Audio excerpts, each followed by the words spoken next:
Because in social movements, you have two types of movements. You have movements that are looking for policy change. You have movements that are looking for cultural, behavioral change. Now, you kind of want the two to intersect. You want the two to be a part of one another, but it doesn't always happen that way. Welcome to Cause and Purpose, the show about the leaders, innovators, and change agents working on the front lines to solve some of the world's greatest social challenges. My name is Mike Spear, and our guest today is researcher, author, and advisor Derrick Feldmann. Whenever I need information on giving behaviors among millennials, Gen Zs, or in the workplace, I seek out Derrick's research. He's the managing director at the Ad Council Research Institute, a visiting research fellow at the Skoll Center at Oxford University, and managing director of ISG Research Advisors. Like most of us, his interest in the social sector came at an early age, through several formative experiences that helped shape the way he viewed the world. We cover a lot of ground in this episode, and there are a bunch of concrete takeaways you can use as you engage your audiences and build movements around your cause. Hope you enjoy. Derrick, great to catch up as always. Thanks so much for doing this. Just to kick things off, how did you first become interested in impact-related work and in building social movements for good? I grew up in a very small town in southern Illinois called Activism.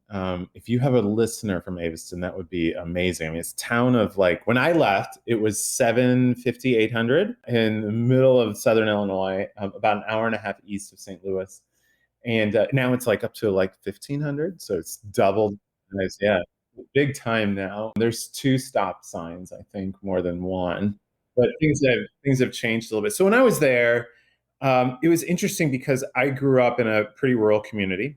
My mom is actually from California, Northern California, Citrus Heights in California, and then met my dad in the Army, moves to Southern Illinois, where my dad has always been the unelected mayor of the little town in a way. He's a very popular guy, all this stuff. And so I have this very rural experience. I go to college, not that far, couldn't really afford much, so I went to Southeast Missouri.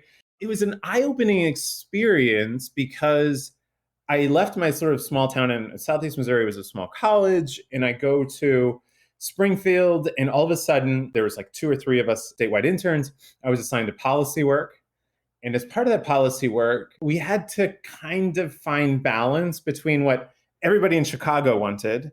And then I knew my life in Southern Illinois. And I'm like, that isn't how I learned anything about how that is. We always had this well, that's Chicago. They were almost like this other country up there versus us, down in the southern part. And what was interesting, too, is it was my first exposure to when decisions are being made based upon people's actions with social issues or policies or culture. And it was my first exposure, honestly, to a lot of other people being affected by things that I never was overall.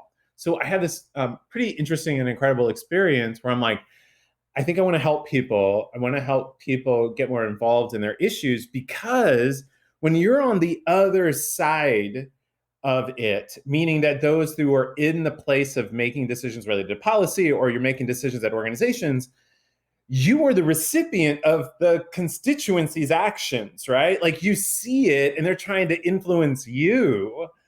And you're like, if only more people got involved, they would realize it actually has an impact. It's not talked about because a lot of the people who are performing the actions are not on the receiver end of it in general. So that moment really kind of sparked this interest in cause work. I then, though, realized that I was really, really interested in learning why or why not, the behavioral side of it. So why somebody gets involved, why somebody doesn't.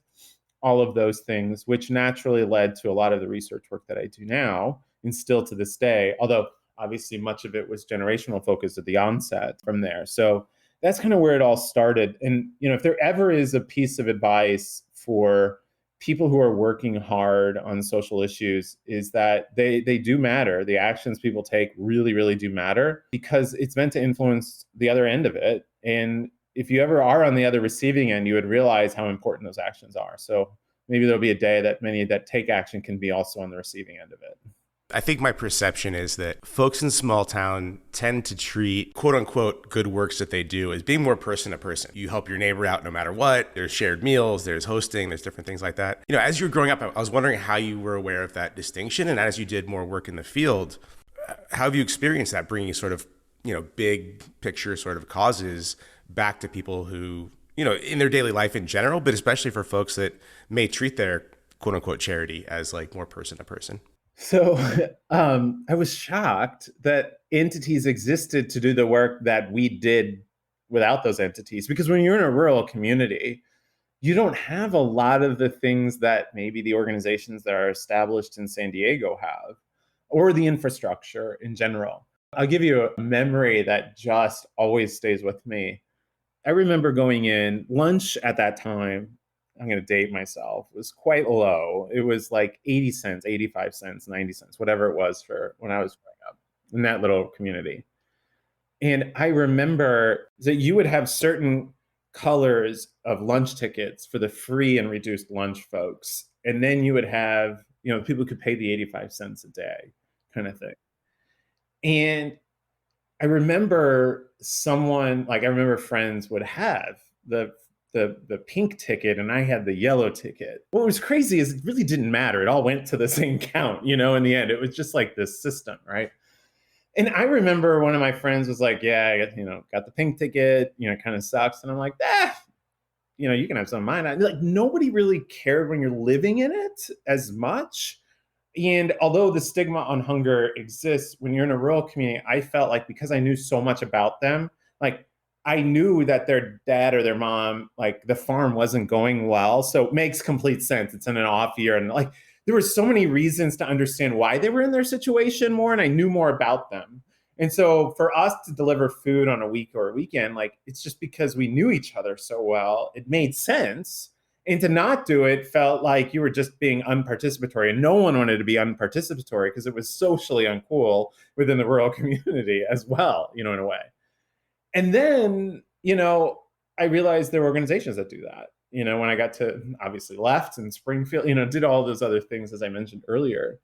But the stigma around hunger was there, but it was very different because we all knew each other's business and challenges because they were mostly ours as well, right? I mean, I baled hay during the summer. You're looking at a guy that would never, if you saw a picture of me, you'd probably be like, that guy never baled hay in his life. No, I had to do it, in order to get my first computer. I had to do a lot of these other kinds of things. And part of that was because they couldn't find other help. And I did it for free because at times they couldn't. I knew they'd pay me at some point. Like there were all of these systems that were just unaccounted for that were kind of in there. And so the stigmas around hunger, the stigmas around other issues were there. But I think what was different for us is that we knew everybody's situation and the context around it because we were in it with them more than it was where I feel today, knowing that your neighbors are hungry.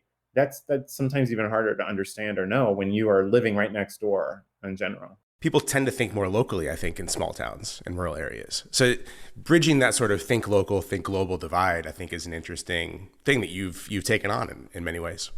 What is interesting around the sort of think local and act globally, and you're going to find that throughout my career, much of it has had to do with figuring out what is the reality around the generalizations that we have around cause and social behaviors. And one of the things I'll often hear is that somebody, they will think globally and they're doing all these global actions in general. When you're talking to a person that has offices in Europe and, in other places, so I can see this or not. But the data doesn't necessarily support that ever, in a way that it makes the generalization true, in the sense that what we see is that a lot of people think maybe about an issue, but they're not ever going to understand its complexity until they are witnessing or experiencing it. And when they experience it, most of their actions will be local because, even if I'm in a city in San Diego, walking from the parking lot to the office, you are going to see social issues constantly. You might see somebody who's in need of hunger or in need of food. You might see somebody that's in need of health or any other kinds of things. And so your actions are going to happen there because you're exposed to it. You're going to have it. But you might say, well, I hope this doesn't happen anywhere else in the globe. But in a rural community, the thing is that my exposure isn't just an interaction once. My exposure is a consistency over time in understanding those individuals. That builds systems around it, whereas in episodic exposure and intervention sometimes don't have that kind of infrastructure as well. bridging that divide in a very literal sense. You write about it in your first book, the Hands Across America event. Can you talk about it a little bit and kind of share how you experienced that? Honestly, I had forgotten about it in general until, I went home one year for Thanksgiving and my mom's like, we're moving. You need to take all your crap out of that room. And look what I found. And in there with some old participation trophies, I found that picture of my mom and it says like Annette Feldman signing up her son Derrick Feldman for Hands Across America. And I'm like, oh my gosh, like I had in that moment found the reason why I do what I do, right? Because I'm always like trying to figure this out from a behavioral research side. I go to, in the short amount of time that I found that piece, to the time that I sat down with her, I was like, so I just found this, and she's like, oh, I remember that. I said, you were really into hunger relief globally, because that's what it was. And I was going through all of this, and I had this whole thing in my head. I'm like, Mom, how come we never talked about it? Because, for my parents to drive from Southern Illinois to Springfield, it was just north of Springfield where the line was going through, it was like my parents weren't overly charitable and actionable, right? So that was a lot of like, to do that. And she was like, no, Derrick, we just, us and the Millers went up there. We're like, hey, this hands thing's going on. We should do it. Everybody else is doing it. And I'm like, no, that wasn't the reason, was it? It was like my whole idea of why I got into it in general. But it really solidifies something that is a part of our cause world that, for me, I wanted to act like never really exists, but leaders know it exists, which is that we have people that participate just because of in the moment environments, right? Like friends are doing things and all this other stuff. And even my own exposures that way have been fairly in the moment, because my parents are not big charitable givers. My parents are not the protesters out there doing any of those things. In fact, they're always asking me questions about what is going on in general. And it just really solidified my thinking that if this is a showcase of how participation is, we really got to help leaders understand it more, because not only do they need to influence the right people, but we need to sustain it, right? So my experience earlier with the governorship was, in the governor's office, was let's figure out, I want to help people understand that their actions really do matter, influence. And then my experience even growing up and into now and looking back is like, there's so much episodic environments that I just never really took advantage of in general. But I think that's for many people. I'm not the only one out there. But it's funny how that stuff sticks with you. It does, yeah. And I mean, many of the experiences overall, when I think about it through the years, I think built towards that one momentous experience, when you're sitting in a body or a governmental body, hearing people being very honest and candid about how a policy is going to affect their livelihood, that you start to realize, wow, I can't imagine my parents writing a note, participating in that way. It must be really bad. Like, to think, that was how naive I was, because it's like, it got to the point that this was the outlet that they thought. And because I grew up and it's like, politicians are politicians, and like all of this kind of stuff, that was their route to try to create change, and I remember taking that and I forwarded it onto the legislative aid. And I'm like, we should really listen to these people, like, and again, that kind of started the whole start for me for research in general. Do you remember what the sort of compelling moment was for you where you first started really doing this stuff on your own? Yeah, I mean, much of that happened when I was in college and then right after college, in general. I had the internship piece with the governor, and then after that, I took a role in a position with an organization called Learning to Give, which was focused on educating K-12 on philanthropic education and kind of like what we're talking about, civic engagement. I started to realize that when you start seeing the perspective of a lot of other people, you start to get more involved, like myself in general. The people I lived with in my apartment complex in the city that I lived in were experiencing things that I could witness and see. And this might just be the social science part of the job and the role that I have. But in addition to that is the consistent exposures to these issues and things really change the way that you approach future stuff. And I remember we had a situation where we had lost power and like all of this stuff was happening in the community where I was living in at the time. And And I remember like someone knocking on the door once asking for some help. And I'm like, well, absolutely. It brought me back to the rural days, right? Like, why wouldn't we, in general? And there were a couple moments like that when you are living in the experiences with others that you start to realize that, wow, one, perspective, the things affecting me are nowhere near the issues affecting the people that are next to me, the neighbors that are hungry and the neighbors that are dealing with electricity and bills and stuff that I know nothing about. And then two is it doesn't take a lot to kind of help out a little bit. It doesn't take money. It just takes a lot of other kinds of things.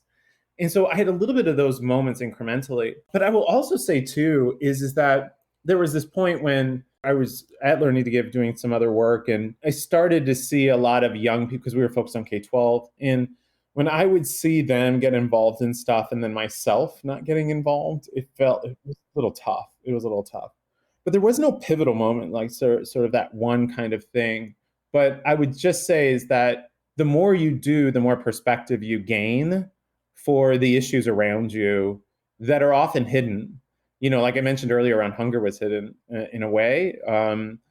And all these other issues, like mental health and all these other kinds of things that I now address, you would never know it on face value. And I think that was my naivete coming from, because in rural communities, you don't often talk about these issues. You just participate or engage or you don't. You've done a ton of research, especially around millennials and employees sort of giving back and mobilizing. And a lot of your work is, in sort of root causes and emotion and kind of what people respond to. So I'm curious for you personally, like, are you aware of like what part of your personality you tap into when you start like contributing in these ways? It was interesting. I wrote about this in the second book. There's some really good, obviously, neuroscience around the feeling one gets when performing acts, right, of social issue and support. I often talk about this too when I speak with others around the purpose of sometimes marches, protests, and rallies, and how good, when you're out there, it's like, it's just the feeling you get, because there's two parts of that that's really important. The first part of that feeling is comfort, knowing that people around you believe like you do. That's amazing. Like, because to this point, right, we live in a digital world, a digital society. I can literally perform a lot of these actions from my home and never really truly interact and have a relationship. But the moment I go to a protest march or rally or one of these other kinds of things, if you get that feeling, that's what it feels around that camaraderie. The second part of that is that even if there is no outcome in that moment, the second part is that you feel that somehow progress might be made. And much of my experiences have been involved with family or friends or other kinds of things that have happened in my life in general, like most of us have had. From somebody coming from a very small community, a rural community, and I go to other communities now, much bigger, and I see and witness those things, it's like, well, I don't think you understand what's happening. We just did this study recently with Allianz. It's called the Risk Taker Assessment of Social Movement Leaders. You hear a lot of social movement research, leadership research, and much of that research is all around what people succeed at. And this was not only on what they failed at, but what were the risks coming at them? And you start to realize that, some of the leaders put themselves out there in very vulnerable positions to fight for something, right? And when you talk with people about that vulnerability, they become very vulnerable with you, right? From a qualitative perspective. I remember listening to some of these when we were sitting down, and this study was only on the EU social movement leaders, not in the US. And much of those leaders talked about, when you are vulnerable in that moment and you have people around you that love you and support you and lift you up, regardless of the people who are negative against you, it means the world.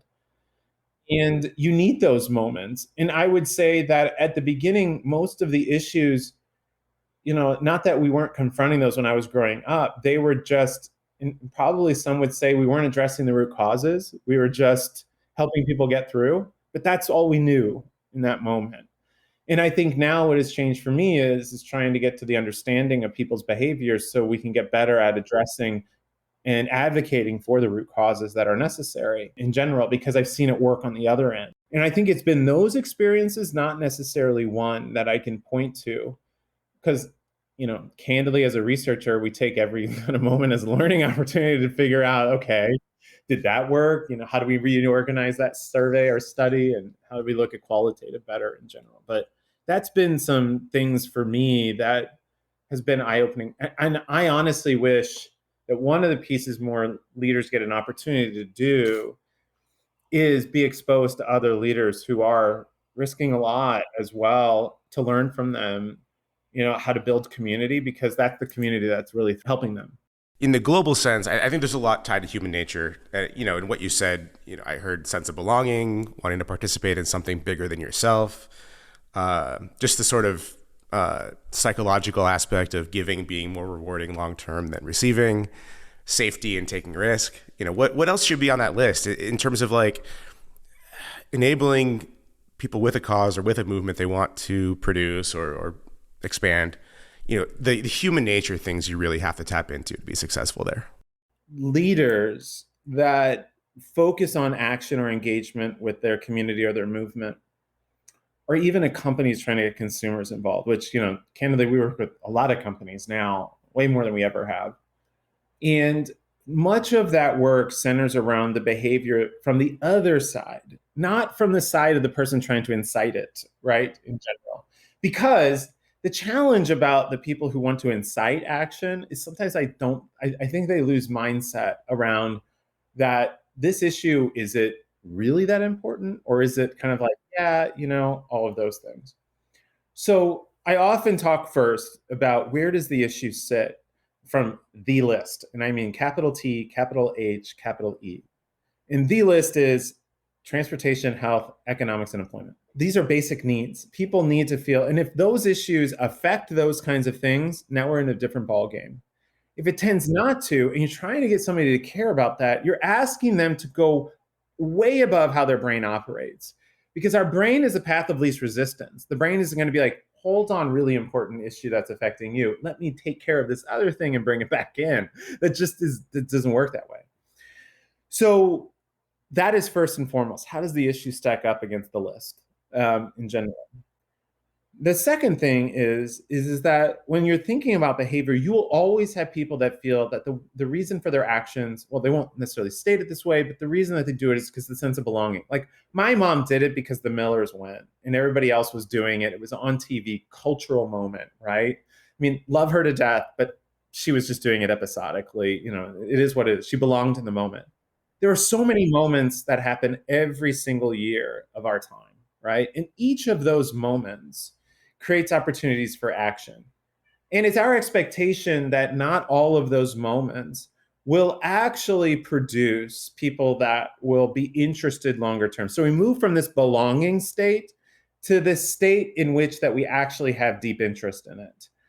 And it's at the belonging state of our sense of exposure to those that need help or the beneficiaries in general.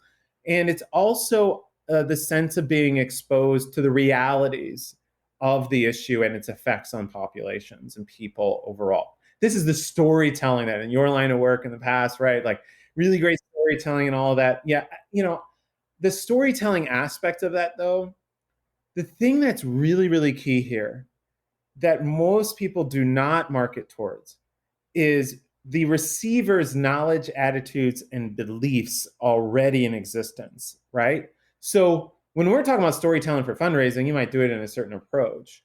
But storytelling in which that you are taking that person in the receiver's end current knowledge, because you know what they know or don't know, you know how they approach that knowledge. You might have a very rural audience who might be fairly conservative, or you might have that I came from in general, that excites certain beliefs. Like, well, why wouldn't that be acceptable?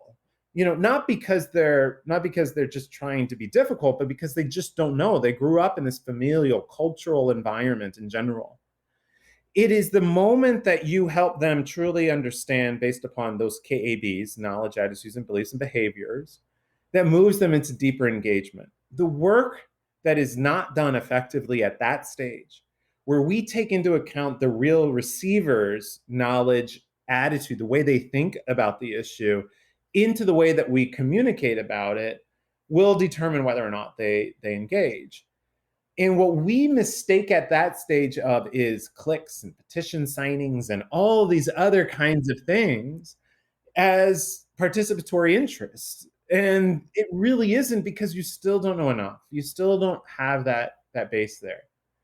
And then we kind of get to those that tend to lead. And when I say lead, is that they self-organize, they start to do other things because they're into it. You sell refrigerators, they're going to buy one tomorrow, right? But the vast majority of the public sits between the first two phases of belonging because of the moment, cultural, familial, friends, everybody else's kind of persuasion, to all of that stuff. And those that are somewhat knowledgeable are knowledgeable, and it's our gain to help communicate together to sort of address those KABs. In the work I do right now at the Ad Council at the Research Institute, where I spend half my time, I mean, that's all I focus on a lot of is okay, is every Gen Z person interested in climate change? Is it? When I hear that generalization, right? I'm like, wait a minute. So what do they know? What attitude are they coming at? And who is being interviewed? Because when you start to put stuff out there to try to incite more participation, and you're like, well, wait a minute. We did all the fundamentals of email marketing according to fundraising. I think the leaders need to understand that you're going to get a big belonging set. You're going to get Annette Feldman's, love her to death, but that's what's going to happen. And then you're going to have a population that moves out of that you really, that's the sweet spot. That's the group that you spend time with.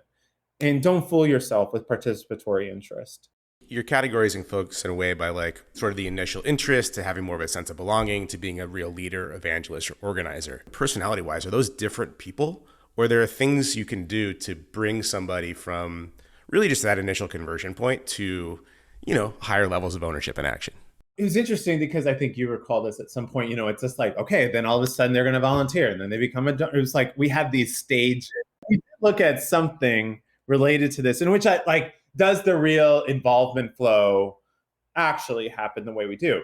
And then what we discovered is that it does for some who are already predisposed to the issue, to the familial, to the culture around, yeah, that does happen. But what you're talking about is someone who is likely, it's like kind of giving the scholarship to the person that was likely to get the scholarship already versus getting the scholarship to those who really need it in general. And you need those people. No leader would ever say, no, we're going to discard them, because you need everybody and anybody to apply influence when it's necessary, whether it's through their own personal assets or anything else. But it is your job to try, if you're really trying to get people to move from one stage to the other. I always say to leaders, and I say this a lot to corporate marketers that I work with who are trying to get their consumers engaged or do something, and social movement leaders, is not everybody's interested in organizing. And that's okay. It is completely. And the vast majority will sit in a state of brand recognition. And when you perform an ask that's very achievable for them, will do it. They will be a part of the movement. They don't need to lead it. And we have to get that in our head that is okay. Because now here's the really, really important thing. You could spend hours and time and money on trying to get that ramp, like that flow that we were just talking about, with a few individuals, which will be fine. You'll get those. But the vast majority just want to remain consistently involved, great donors, great supporters, whatever that support really means. It could be financial or not. And when you need to call upon them, you need them to apply pressure at times because of certain issues. That's when it all comes back. That's when it's necessary in general. And so I think what's really, really important here is to understand is that not everybody is going to be the social movement leader, and not everybody's going to organize. And those that do, great. Some of the, it's just like always saying, like when I compare people, when board members, I'll go into a board meeting, which I often, I really don't spend a lot of time with boards, candidly. But when I do, they'll be like, well, Derrick, I'm involved. When I hear the I am, I'm like, well, wait a minute. You're on the board. The vast majority of the public's not going to be on a board, in general. So we just got to get that in our mindset about the population. Great points. But I think it could also be seasonal in somebody's life. I mean, maybe for a period of time, I'm up for it. And for a period of time, I don't have the bandwidth. And that should be okay too. So we do have this piece that we have done research on, which kind of looks at the life cycle changes of individuals as they go through, and the civic or participatory habits of it, philanthropic as well. And there's a couple key things. There's usually about 4 factors that kind of go into it. And you're going to notice the thematic when I get done. But I'm going to take age out for a minute. because if anybody's done their research, if you know that, the average age of a person in college is much higher than it used to be and so forth. So it's been growing. But if you look at it right now, it's the person is financially independent. That means not on mom and dad's health insurance, not on anything. They're financially independent, making your own financial decisions. Second thing is when they're actually managing people. They are managing and responsible for the delivery of services for their company or organization, and they're overseeing individuals to do that. The third thing is partnership, marriage, spouse. And the last one is dependence. If you look at the thematic in all of that, it is all how many social issues are in every. You are now being exposed to the people you work around, challenges that they're going through. You're more empathetic. You're dealing with other issues that make you busy, other challenges to try to help and support your team members. The second thing is you're dealing with some very substantive financial, familial issues, right? And working through those. And when you do see a dip in participation over time, and it goes back up, once the individual understands and compensates, and I don't use that from a financial perspective, but compensates it for time, for every other kinds of things that they do, they've leveled out and they now can kind of get back into it and grow. In fact, one of the things that we do often in our screeners now, screening for people participation, is that I can't have everybody who's figured life out in there. I got to have people who have kids in college and they're paying for it. I've got to have people who are managing and who are not being managed, because the sample and the people we're getting information from has to be a better representation, not the overachievers that potentially are out there. As people sort of move into, higher levels of exposure, different experience with empathy and a sense of responsibility over others, they sort of engage with these different ways of being activists differently. And issues will arise because of it. I have two daughters, 11 and 13. I also happen to work on a lot of mental health campaigns. And this is the challenge of when work intersects with life and reality in a way, right? If you were to ask me if an issue of mental health was of most important 10 years ago to me, I would have said no. You could say, well, Derrick, now, we're opening up, more people are aware of mental health. That is true. However, I have two people in my household that I see their mental health on a daily basis with the usage of their device and so many other things. As the father of two girls who are at the teenage stage, preteen stage, And so that exposure to the issues that now are within my sphere is different than the exposures that I had earlier. And while I heard mental health is important 5 or 7 years ago, it's not until I see it firsthand, right, literally in front of me, that I'm like, yeah, this is big. This is an issue in general. In your last report, I was amazed to see that mental health was actually one of the top issues, unseating like race relations and some of the other stuff.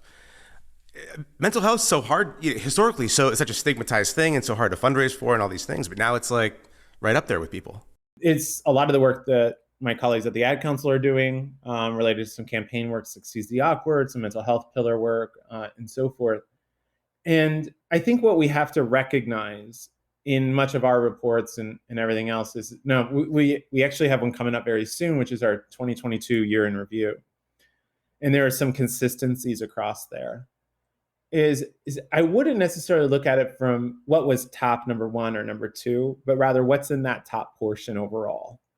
Because it intersects with all of those, right? If you look at race is in there, mental health, there's so many intersections on a lot of the social issues that affect 18 to 30-year-olds, which is what we study right now. And much of those intersections are not done in sort of this vacuum where it's one issue and it's just that way. Much of it is contributors to it, too, as well. When you think about the needs of individuals across these lifespans and the issues that they're intersecting with, is that you start to get to a phase of where am I most comfortable and where am I not most comfortable, right? So it's like, okay, work's going good, but my family, you start diverting your attention in spans at times. We know that from a lot of the research we've done and many others that have validated in the work that they do too, when you look at the things that we take on from a personal perspective.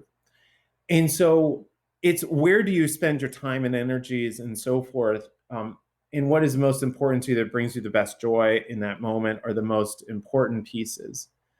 And that is the one thing that I often ask cause leaders and social movement leaders is to say, you have to recognize that the population you're trying to recruit to engage at such a high level has the list that they're working on, which is also familial related.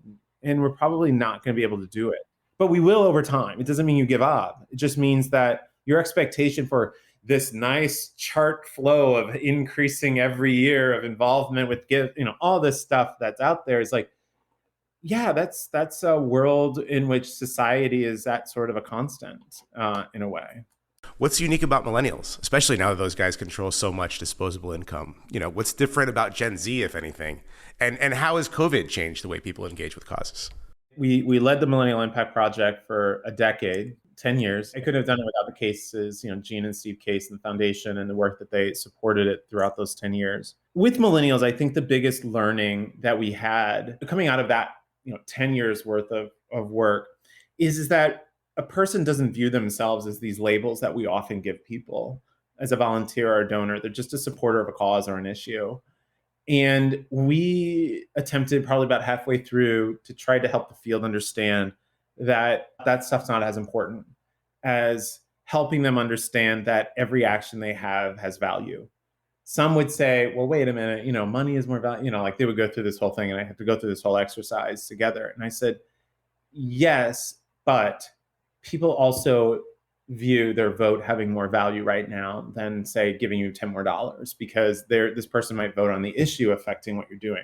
Again, it kind of gets back to my previous work a long time ago. One of the major things coming out of that, and that has remained consistent, and actually has built what we did a study for Points of Light called around the civic circle, which looks at all the civic actions that one takes and where the most influence can happen. And what's interesting is that, we kind of started out thinking that donations was behaviorally one of the most important influences. And we left after 10 years saying participation in so many different ways creates so much influence in general.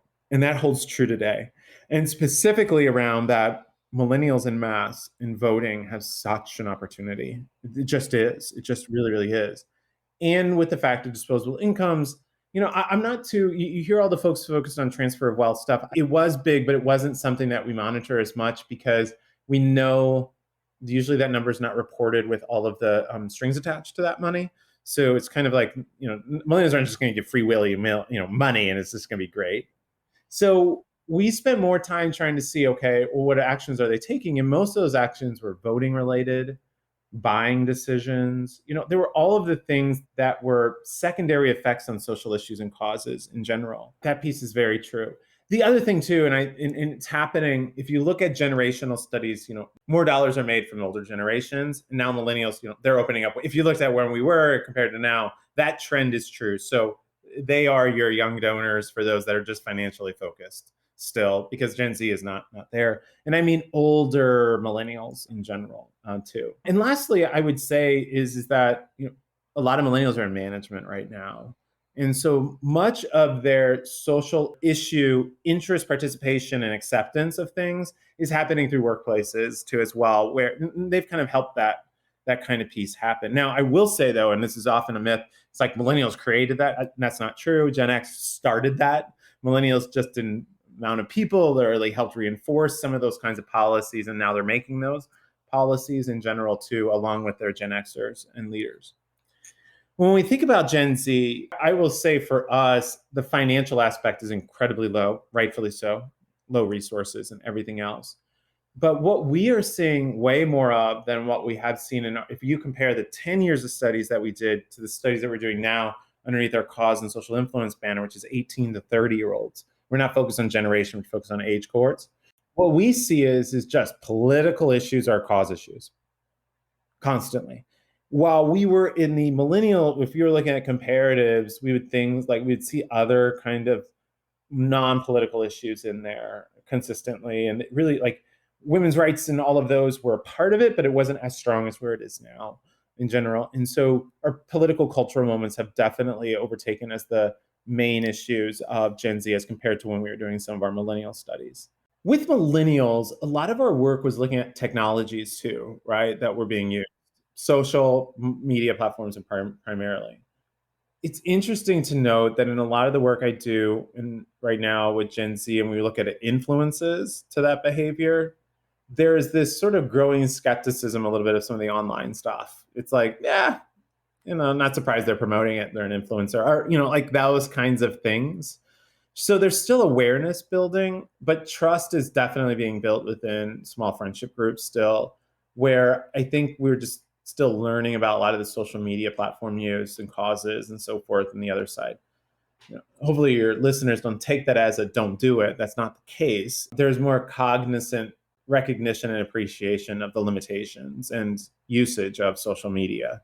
And Gen Z is fairly smart and authentic and can kind of sniff it out fairly quick. How much of it do you think is just them trying to avoid the transactional nature that comes with giving quite a bit? I mean, I feel like millennials as well really want to have that personal significance, that personal sense of belonging, and the feeling that they're being asked to give something unique about themselves rather than some cash. How true is that in general? And does that resonate at all with your work with the Gen Zs and other groups? Giving and philanthropic behavior is very low in Gen Z from a financial perspective. And so when we look at it, we're like, oh, okay, we kind of take the same common piece that many others might do at that point, or the assumption, right? Let's test the assumption. Is it because they don't have financial resources, or what's the reason? So we do tons of interviews, we do some qualitative and some quant, and we find that it just don't feel that giving is as effective as a mode of change. And that tends to be the highest driving reason for behavior that we've been able to track and see. Not the transactional nature of it, but rather it's like, well, I can get more attention this way. I can get more change to happen this way. And so it's almost like a cost-based analysis of where can my actions be the most fruitful. What's interesting, by the way, in our year in review, we also asked young people to help us. Social movement leaders or researchers are like, let me help you analyze and evaluate if your social movement's successful. I always like to ask the people who participate what their viewpoints are on whether it's successful. So what do you think a young person believes they measure social movement success upon? Policy change? No. You would think that would be number one. It was more about behaviors and culture and people around them. And that was done through attention. It was an attention style environment. It's like, I want to know that other people know about this to try to correct their own behaviors. It's a cultural change. Because in social movements, you have two types of movements. You have movements that are looking for policy change. You have movements that are looking for cultural behavioral change. Now, you kind of want the two to intersect. You want the two to be a part of one another, but it doesn't always happen that way. So for instance, you can have a policy change and still people behaving the way they want to, right? So healthcare or anything else, right? And then when you think about the cultural side of it, right, you can have marriage as a law or legal or gay marriage, but it may not be culturally accepted, right? So when you think about the social movement side of it, when you ask young people, well, wait a minute, what do you think is success?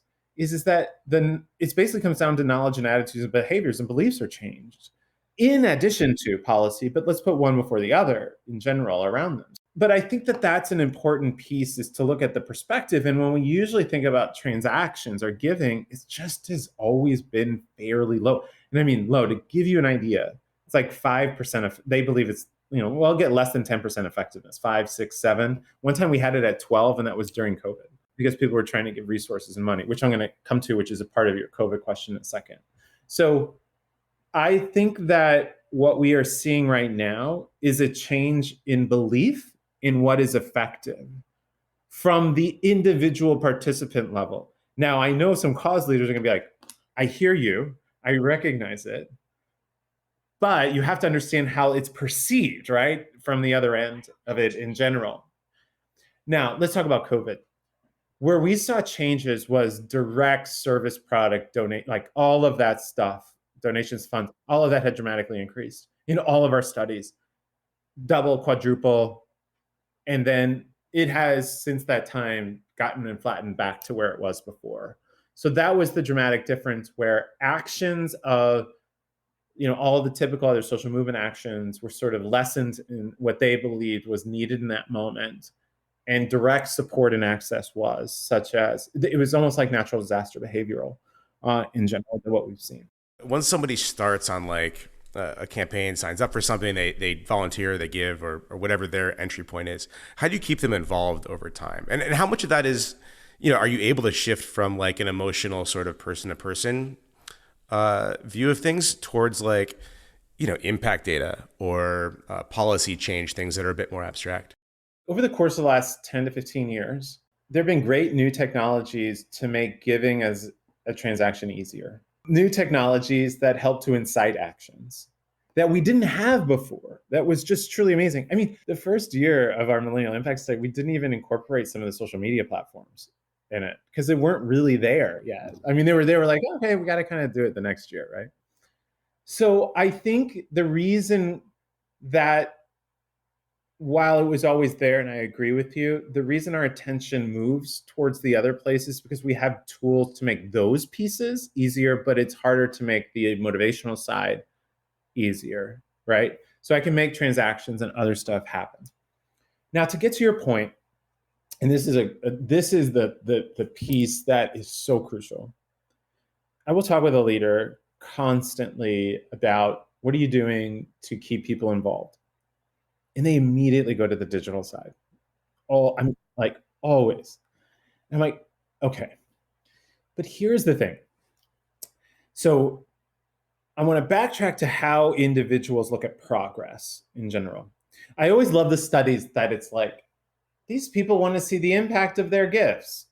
That is the worst survey question ever. There isn't a person in America that would say, well, I don't want to see the impact of my gifts. I mean, that's going to happen, right? So let's get past that point, which is it impact reporting? Is it any of those stuff? Or when you sit down with all kinds of people who are in those different life cycle stages, everybody kind of sums it up like this. I just want to know if I gave of anything, my time, my money, my assets, my resource, whatever it is, that something happened with it, something good. I don't think we need to solve something tomorrow. I just want to know that something was helped. Some progress was made. And that's about all. I think what we are looking for at times is kind of report like these whole big kind of things when the vast majority are just looking to say that, you did something with something I gave you that I thought was valuable. And it's another reason to maintain involvement. Now, the second part of this that's even bigger to that piece is that we all need to look forward to something. We all need to look forward to a piece that we can work on or work towards. When I see a very uninvolved population of constituents, it tends to be from those individuals who haven't been placed with a milestone of achievement as a collective together overall.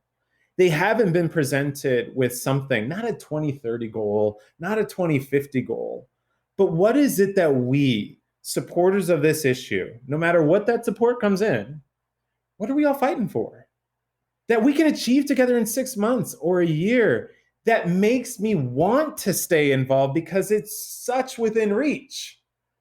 That's the difference between keeping involvement. Now, there are tools like email, all that other stuff that helps that.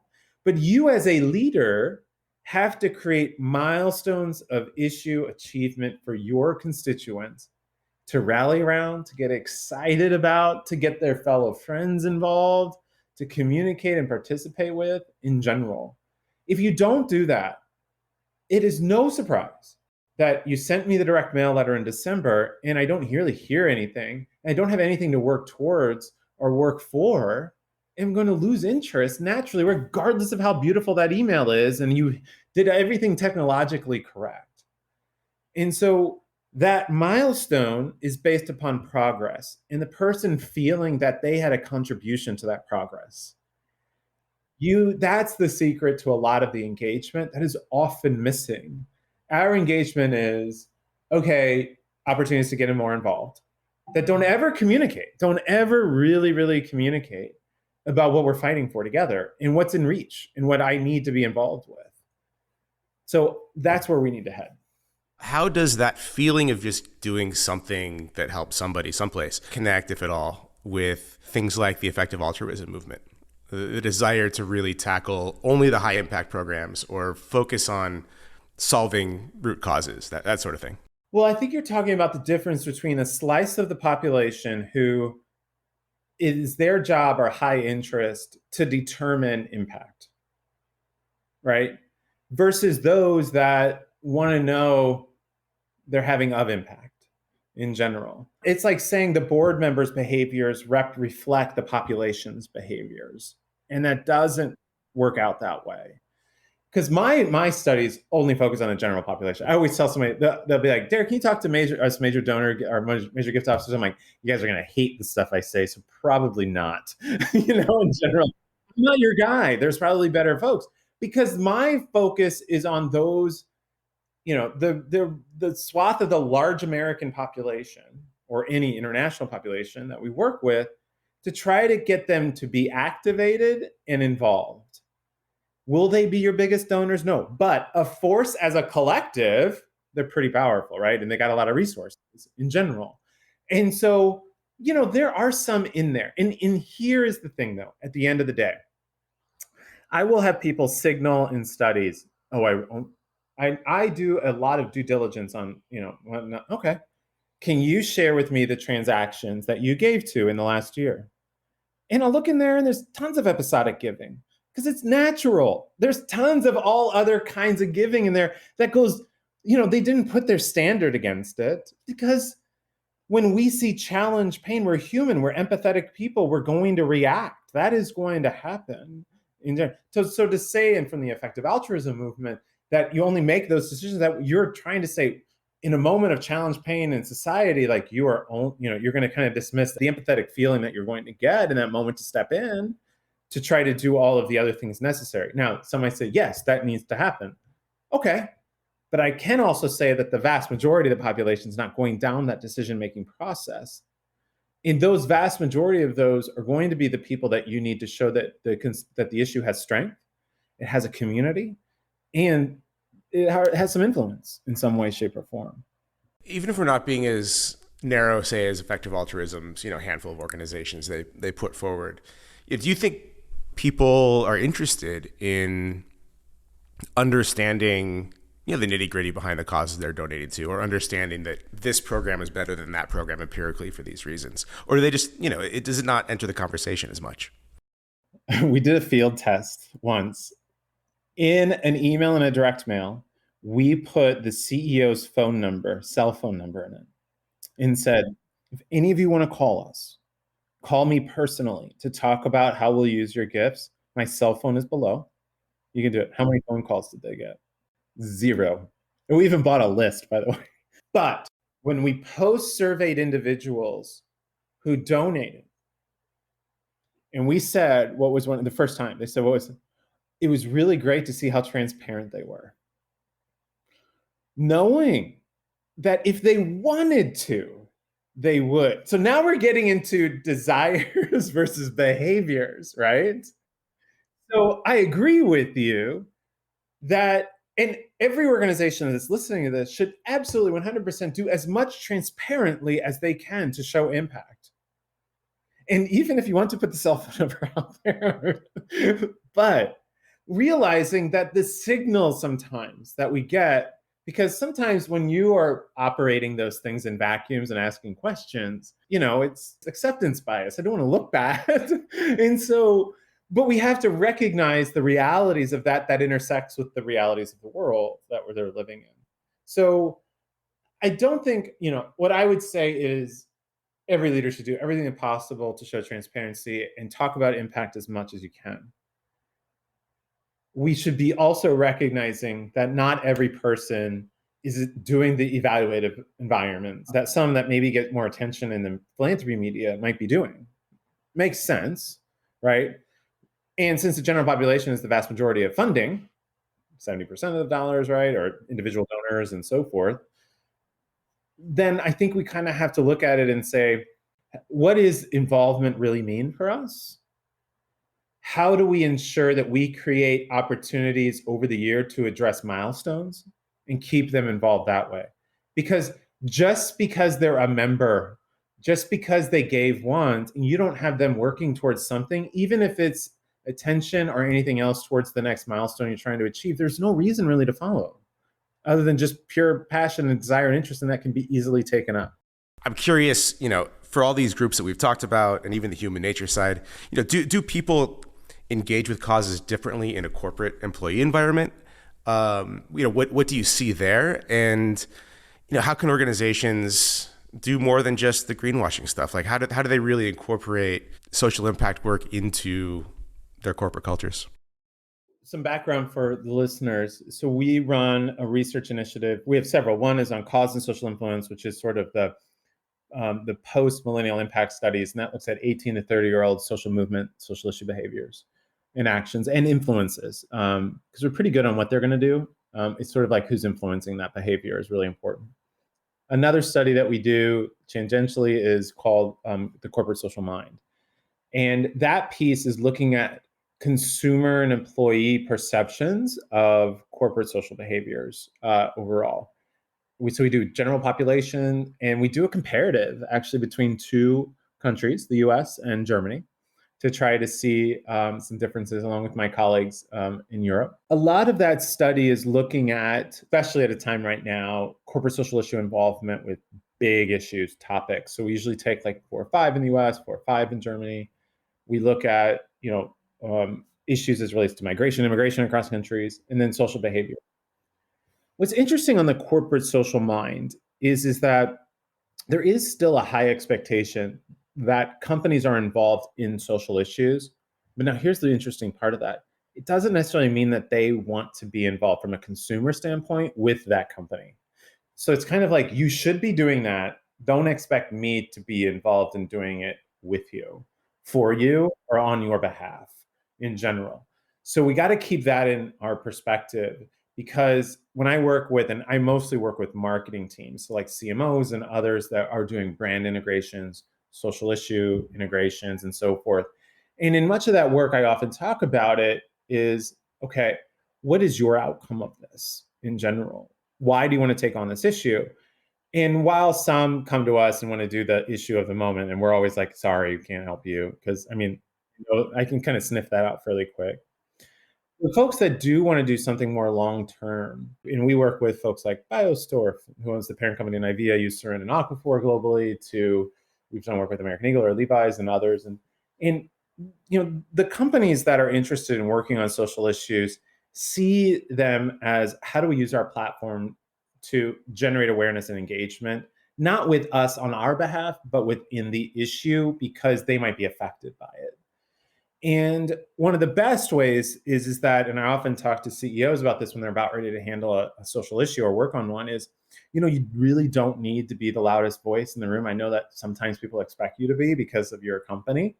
Is that, convene 4 or 5 nonprofits and say, we're here to learn from you. And how do we build you all up together with us and use our platform to work on things, especially when it comes to like mental health or some other kind of campaign efforts. And so the companies that I have worked with are not looking at it from a pure like philanthropic perspective. Most of them are developing initiatives or supporting initiatives that are in existence and saying, okay, so this is our platform. And if we were to drive, say, 100,000 consumers your way, what would that do? How can we help them? We're going to give you funds to support them. And we're going to bolster your work that way. Much more strategic and smart decisions when it comes to it. You should also know that we do a lot of risk assessments for companies to determine how the public is going to perceive their involvement with a social issue, which this is the moment that I love, because when we produce that report and we sit down with them, I'll be like, you know what? 80% of your consumers are with you, 20% are not. And you're like, wow, okay, so now is the moment to see and determine what they're going to do. It's like right side of history or not. And then, but I have a client that's like, it's got to be 90. I needed to get 90. And I'm like, and I've got other clients that are like, we're going for it. It's 60-40. It's really, it is such the, like, you just don't know in the moment sometimes. What I would say is that those companies have usually taken, this kind of gets to the employee side of it, have usually taken a cue from their employees first, because those are the people that are most closest to them, because everybody wants to preserve talent as much as they can. Financial reasons are challenging, but good talent, you keep them, you want to engage them. And social issues are important to people because they're being personally affected by all the things we talked about. And the biggest thing employees can do is to talk to their employers about using the employer platform in some way. And it's not just donations, it's much more than that, and communications and awareness building, that knowledge and attitude and all of that other kind of stuff in general. So what's really key here, when I think about companies, that the best ones have never had the loudest voice in the room. They usually have worked with some collectives in certain ways. Their goal has been to educate, build that knowledge, shift some attitudes of the consumer audiences that might be affected by the social issues that they're working on. And from there, that kind of looks at, okay, how do we support organizations in a meaningful way that not only supports their operations and so forth, but also supports the people who might be driving there in general, because we don't want to create inefficient systems for them in our partnerships in general. On the employee side, what we need to do is obviously create the mechanisms for people to be heard, right? And when they're being heard and they're being understood is how do we create a platform for any employee to use their voice through us, to use many different ways in which that they can be effective in general. And most of the time that's done through some ERG work.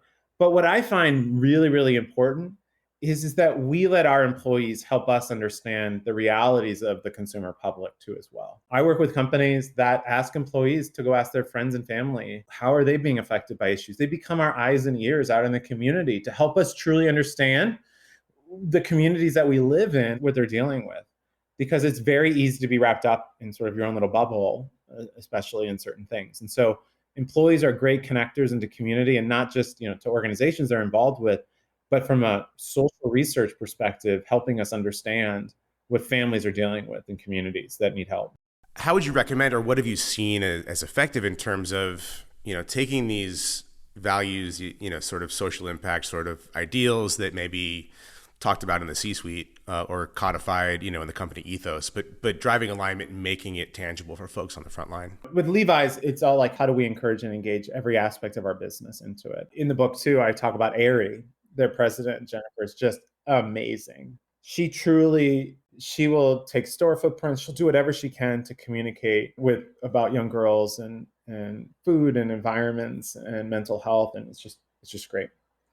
I think one of the aspects that companies today is to look at the sort of intangible assets that they have that are really, really so effective. A lot of the partnerships that I work with for the brands I work with, money is always a secondary thing. It's a conversation that happens at the end. It's not one that is a conversation at the beginning. A conversation at the beginning is, where are you going? What are you doing? We feel like our consumers and our employees are affected. What do we need to learn and know? And how can we achieve what you are interested in achieving as a collective too as well? And it has been so much better that way overall. And you can measure effectiveness much better in general. And with employee and corporate platforms that are out there right now, one of the interesting things on a piece of research I worked at the Ad Council, the Ad Council Research Institute, is called trusted messengers. And in rural communities, including where I kind of grew up, and in suburban communities, as well as in some urban, the local business leader is a really great trusted messenger of information for many, right? It's like, well, in the rural perspective, we always looked at it as, well, they've made that successful business. They got to be, this is whatever, And so business leaders are trusted messengers for many things. And there are platforms and ways that they can be involved with as well.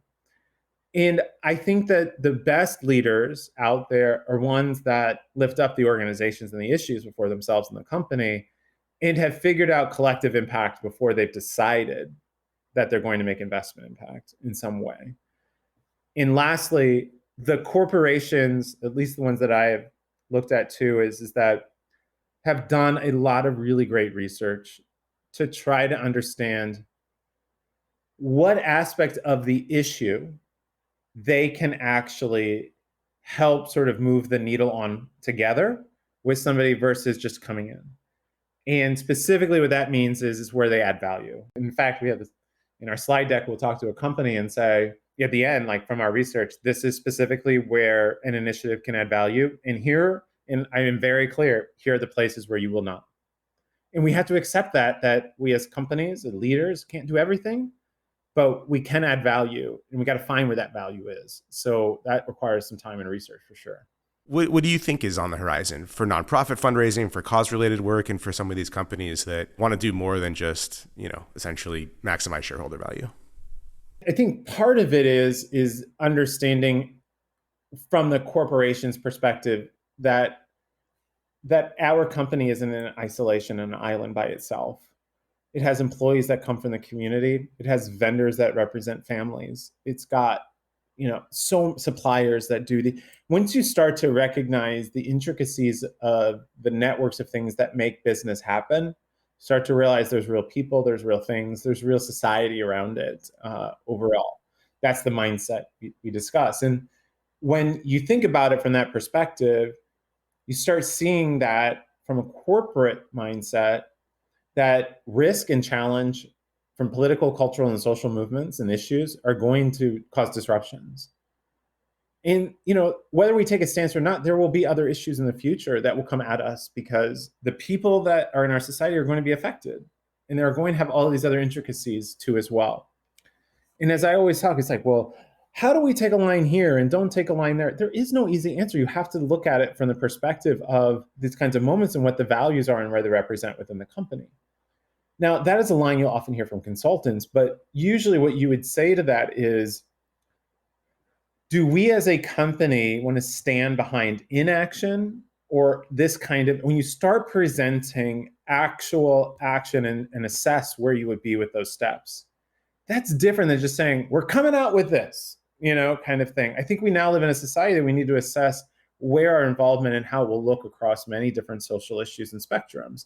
And it's not one size fits all because there's complexity, there's gray stuff everywhere that exists. And you want to be inclusive. You want to try to be inclusive to ideas that are not ones that are of your own either, in general.